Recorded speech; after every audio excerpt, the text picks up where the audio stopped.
Good morning. Welcome to, or afternoon. Welcome to day 23 of the International Great Black Read Aloud Day. Today is our topic is overcoming addiction.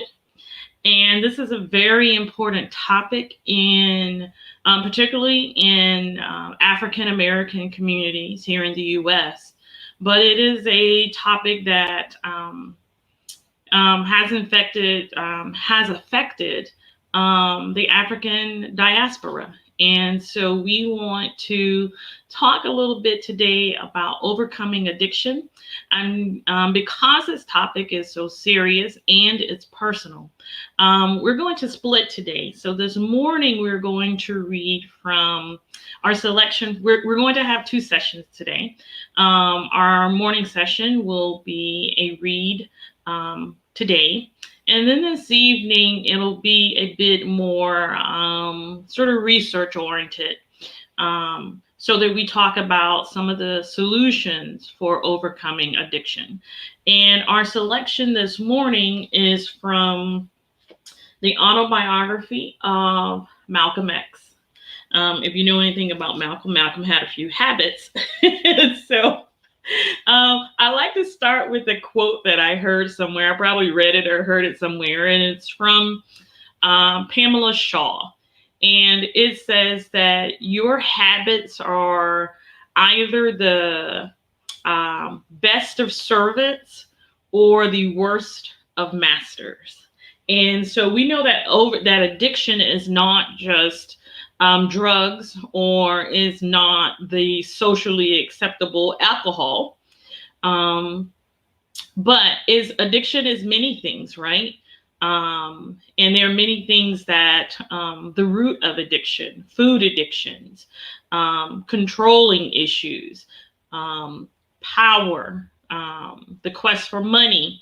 There are many things that we are susceptible to in terms of addiction, and all have to be dealt with. And that's why we have good therapists.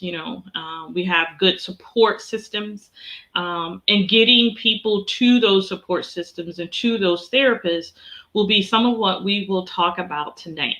And so we're going to read a little bit from our very humorous Mr. Malcolm X.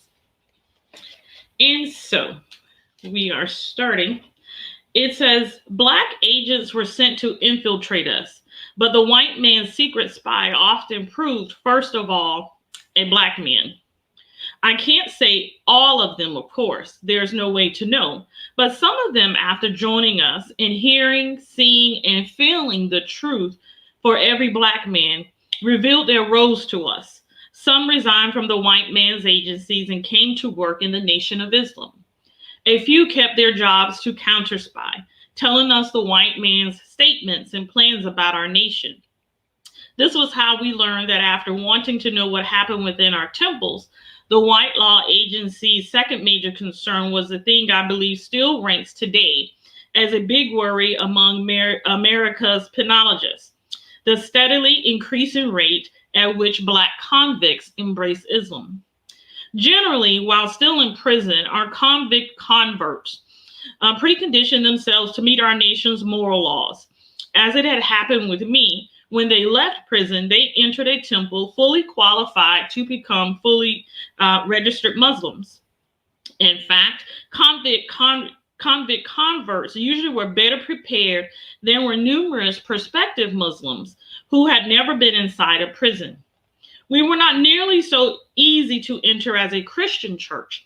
One did not merely declare himself a follower of Mr. Muhammad, then continue leading the same old sinful, immoral life. The Muslim first had to change his physical and moral self to meet our strict rules. To remain a Muslim, he had to maintain those rules. Few temple meetings were held, for example, without the minister looking down upon some freshly shaved, bald domes of new Muslim brothers in the audience. They had just banished from their lives forever that phony, light-honked, metallic-looking hair or the process as some call it these days. It grieves me that I don't care where you go, you see this symbol of ignorance and self hate on so many Negroes' heads. I know it's bound to hurt the feelings of some of my good non Muslim friends. But if you study closely any Conta processed Negro, you usually find he is an ignorant Negro. Whatever show or front he affects, his hair, lie cooked to be white looking, fairly shouts to everyone who looks at his head, I'm ashamed to be a Negro. He will discover, just as I did, that he will be much improved mentally whenever he discovers enough black self pride to have that mess clipped off and then wear the natural hair that God gives black men to wear. No Muslim smokes. That was another of our rules. Some prospective Muslims found it more difficult to quit tobacco than others found quitting the dope habit. But black men and women quit more easily when we got them to consider seriously how the white man's government cared less about the public's health than about continuing the tobacco industry's billions in tax revenue. What does a serviceman pay for a carton of cigarettes? A prospective Muslim convert would be asked. It helped him to see that every regularly priced carton he bought meant that the white men's government took around $2 of a black man's hard-earned money for taxes, not for tobacco. You may have heard somewhere, a lot less has been written concerning it, about the Nation of Islam's phenomenal record of dope addiction cures of longtime junkies.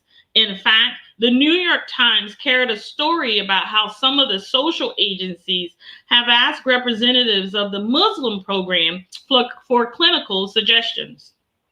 The Muslim program began with recognizing that color and addiction have a distinct connection. It is no accident that in the entire Western Hemisphere, the greatest localized concentration of addicts is in Harlem. Our cure program's first major ingredient was a painfully patient work of Muslims who previously were junkies themselves. In the ghetto's dope jungle, the Muslim ex-junkies would fish out addicts who knew them back in those days. Then, with an agonizing patience that may span anywhere from a few months to a year, our ex-junkie Muslims would conduct the addicts through the Muslim six-point therapeutic process. The addict first was brought to admit to himself that he was an addict. Secondly, he was taught why he used narcotics. Third, he was shown that there was a way to stop addiction.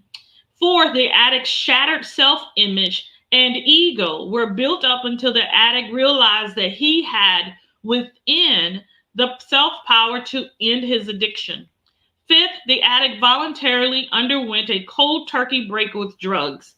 Sixth, finally cured, now an addict completes the cycle by fishing up other addicts whom he knows and supervising their salvaging.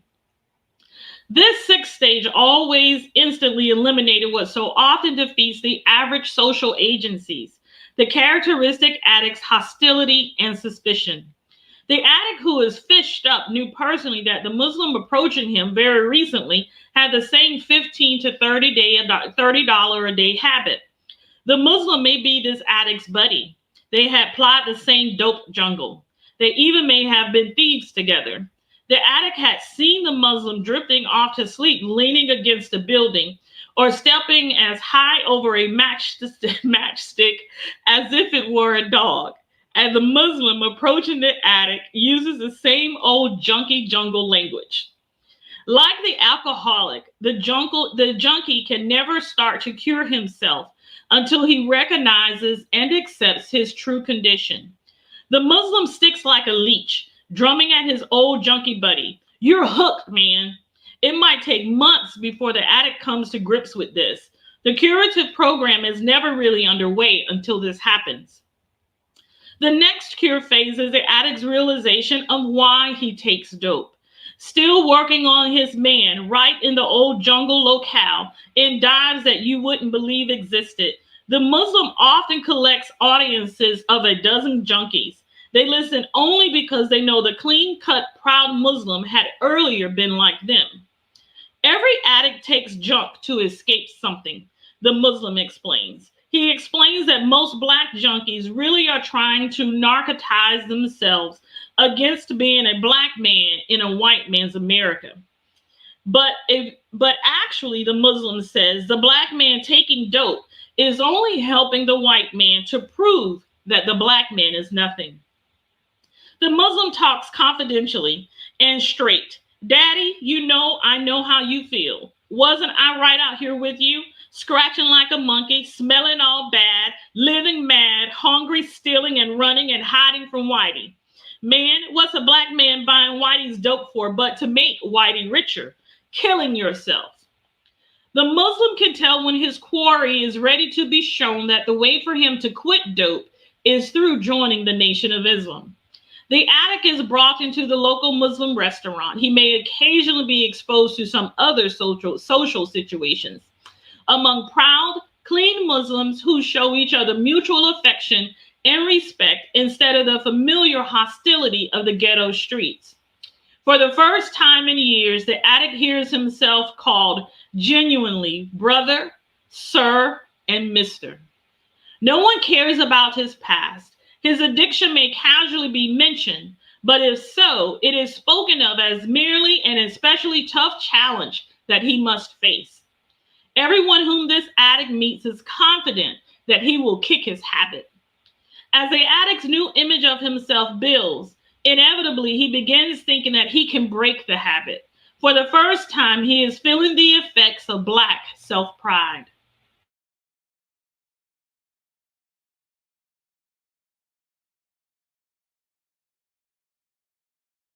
Motivated.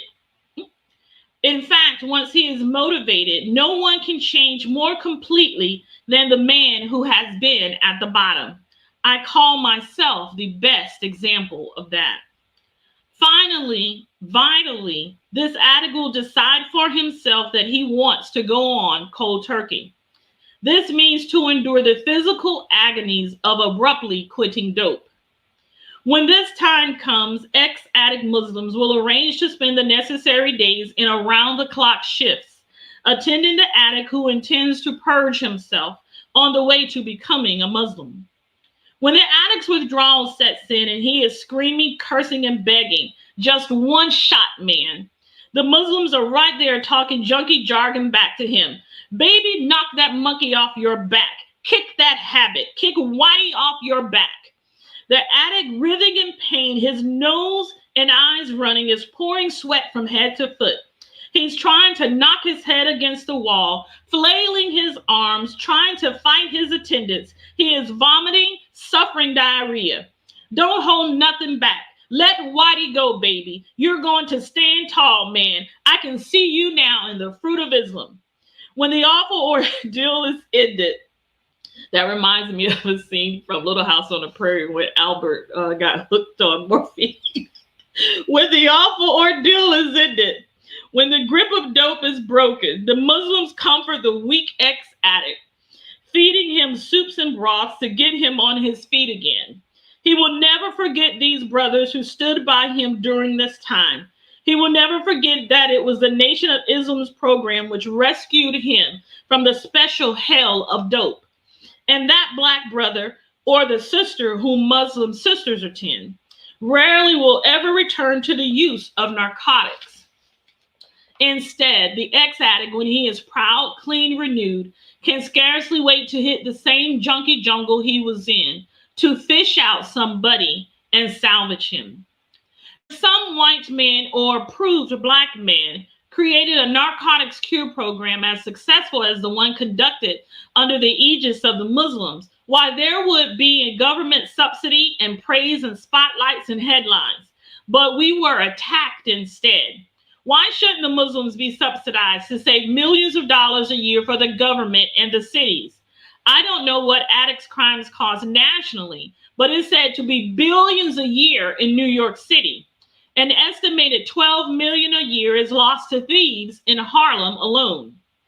An addict doesn't work to supply his habit, which may cost anywhere from $10 to $50 a day.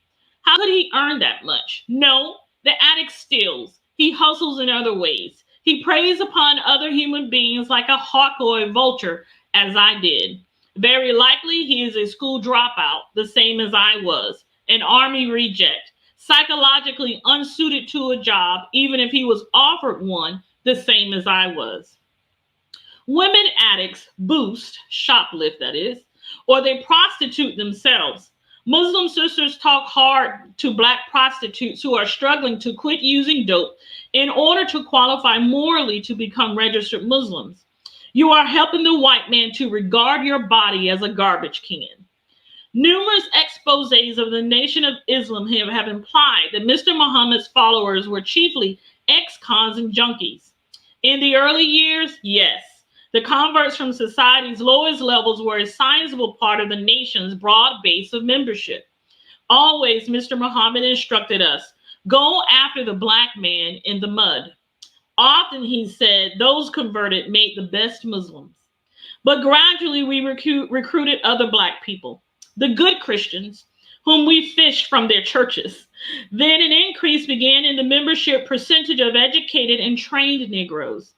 For each rally attracted to the local temple, a few or more of that particular city's so-called middle-class Negroes, the type who previously had scoffed at us as black Muslims, as demagogues and hate teachers, black racists, and all the rest of the names. The Muslim troops listened to, thought about, reaped for us a growing quota of young black men and women. For those with training and talents, the Nation of Islam had plenty of positions where those abilities were needed. There were once some registered Muslims who would never reveal their membership except to other Muslims because of their position in the white man's world. There were, I know, a few who, because of their positions, were known only to their ministers and to Mr. Elijah Muhammad. And our reading today for Overcoming Addiction has been from the very humorous and real Autobiography of Malcolm X. And I apologize, a little dog-eared. He had quite the sense of humor, but he was quite real. Having been an addict himself, he knew what it cost to be an addict. And he knew what he had done in order to keep his habit. And as we said earlier, the quote from Pamela Shaw is, your habits are either the best servants or they are the worst of masters. And so we will return this evening to talk more about overcoming addiction, the impact upon African Americans, and we'll be back for another part of day 23, Overcoming Addiction. And we have read this morning a selection from the Autobiography of Malcolm X. And we'll see you later today. Have a good day and be sure to join us today.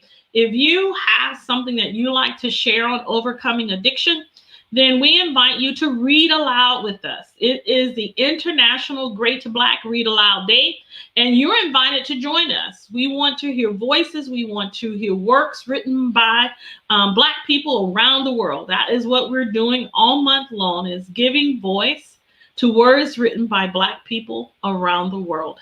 And so we'll see you later today. Have a wonderful day, and we'll be back. Have a good one.